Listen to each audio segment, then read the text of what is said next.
বন্ধুরা, সাথী কুকিং চ্যানেলে সবাইকে স্বাগত। আবার আর একটা ভিডিও নিয়ে চলে এসেছি তোমাদের মাঝে। দেখো, ফুল ভিডিওটা কিন্তু কেউ স্কিপ করবে না, ভিডিওটা পুরোটা দেখবে। আমি বাড়িতে 1 কাপ সুজি দিয়ে, মাত্র 1 কাপ সুজি দিয়ে আর দুধ দিয়ে, 1 বাটি দুধ দিয়ে কিন্তু আমি খুব সুন্দর একটা রসালো মিষ্টি তৈরি করেছি। দেখো, আমি একটা কেটে দেখাচ্ছি কত সুন্দর রস ঢুকে গেছে এর ভেতরে। এই দেখো, দেখেছো খুব সুন্দরভাবে কিন্তু মিষ্টিটা হয়ে গেছে। ফুল ভিডিওটা দেখতে থাকবে বন্ধুরা, কিভাবে করছি চলো সেটাই দেখাতে থাকি, তোমরা দেখতে থাকো। আমি একটা কড়াই বসিয়ে দিয়েছি গ্যাসের উপরে। এবার আমি কিছুটা ঘি দেব। এইবার আমি কিছুটা পরিমাণ ঘি দিয়ে দেব, ঠিক এতটা পরিমাণ আমি ঘি দিয়ে দেবো। আমি গ্যাসের ফ্লেমটা কিন্তু সবসময় লো দিয়ে রাখতে হবে বন্ধুরা। এবার আমি ঘিটা ভালো করে এইভাবে নাড়াচাড়া করে নেব, যতটা সময় না ঘিটা একটু গরম হয়ে ওঠে। এইবার আমি এর মধ্যে দিয়ে দেব সুজি। বন্ধুরা, আমি কিন্তু 1 কাপ মতন সুজি নিয়েছি। এবার এই ঘিয়ের মধ্যে আমি দিয়ে দেব। এবার এটা আমি ভালো করে নাড়াচাড়া করবো ঘির সাথে। সবটা ঘি কিন্তু সুজির সাথে ভালো করে নাড়াচাড়া করে মিশিয়ে নিতে হবে। এবার দেখো বন্ধুরা, আমার ঘিটা কিন্তু ভালো করে যাতে মিশিয়ে নেওয়া হয়ে গেছে। লাল লাল করবো না, কিন্তু একটু সাদা সাদা থাকবে, সেভাবে কিন্তু আমি নাড়াচাড়া করে নিয়েছি। এবার আমি এর মধ্যে যতটা সুজি নিয়েছি তার থেকে একটু বেশি আমি দুধ নিয়েছি, গরুর দুধ। এটা কিন্তু আমাদের বাড়িরই গরুর দুধ। এবার এর মধ্যে আমি দুধটা দিয়ে দেবো।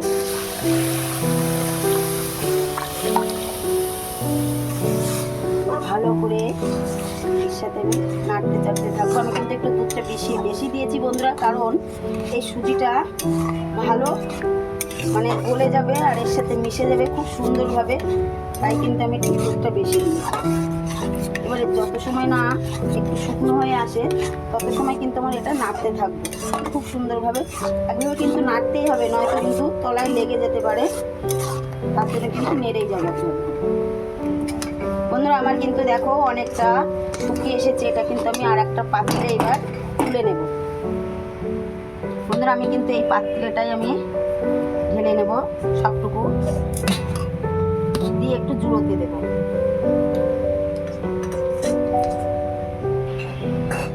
বন্ধুরা, আমি কিন্তু এবার হাতে একটু ঘি দিয়ে নিয়েছি, নিয়ে ভালো করে এর সাথে আমি কিন্তু ভালো করে এইভাবে ম্যাশ করতে থাকবো।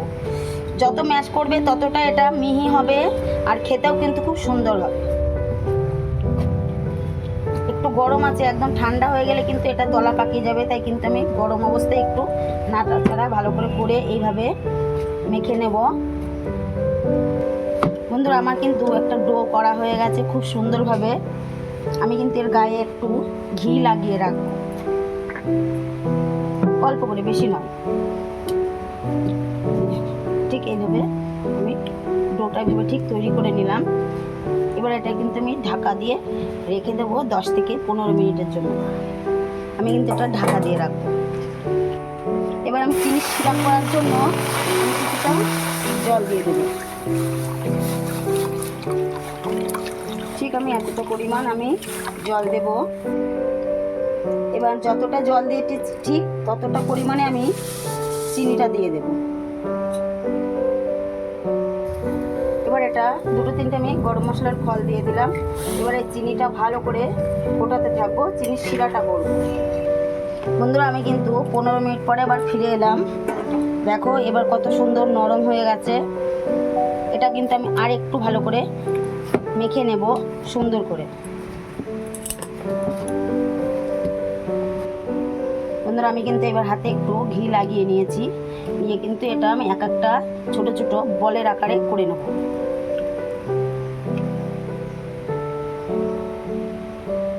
দেখেছো বন্ধুরা, ঠিক এইভাবে আমি বলের আকৃতি সবকটা করে নেব, ঠিক এইভাবে গোল একদম।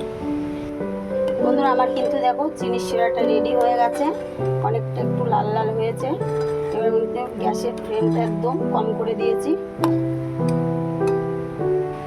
বন্ধুরা, আমার কিন্তু সবকটা রেডি হয়ে গেছে। আমার সবকটা বল দেখো কত সুন্দরভাবে গোল গোল করেছি আর খুব সুন্দর মুলাম হয়েছে। এবার এই কটা আমি চলো তেলে ভেজে নিই। তেলটা কিন্তু আমার গরম হয়ে গেছে। এবার এর মধ্যে আমি কিন্তু বলগুলো দিয়ে দেব। লো ফ্লেমে কিন্তু এটা ভাজতে লাগে। তেলটা কিন্তু খুব জোরে আঁচটা দিয়ে কিন্তু গরম করে নিয়ে তবে কিন্তু গ্যাসের ফ্লেমটা আস্তে দিয়ে কিন্তু এগুলো ভাজতে হবে। দেখো আমি সব কটা বল একবারে দেবো না, কয়েকটা দেবো, দিয়ে ভাজতে লাগবে।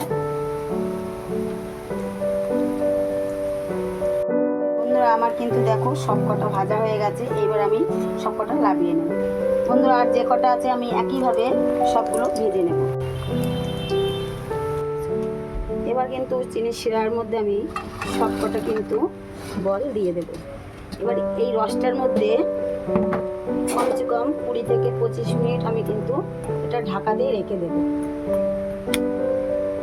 বন্ধুরা এবার দেখি আমার কেমন হয়েছে। প্রায় 15 থেকে 20 মিনিট পরে আমি ফিরে এলাম।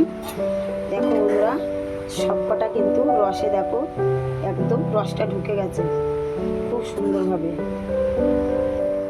বন্ধুরা ভিডিওটা যদি ভালো লাগে অবশ্যই লাইক কমেন্ট শেয়ার করে পাশে থাকবে। আর যারা নতুন বন্ধুরা আছো তারা কিন্তু চ্যানেলটিকে সাবস্ক্রাইব করে বেল আইকনটা প্রেস করে দেবে।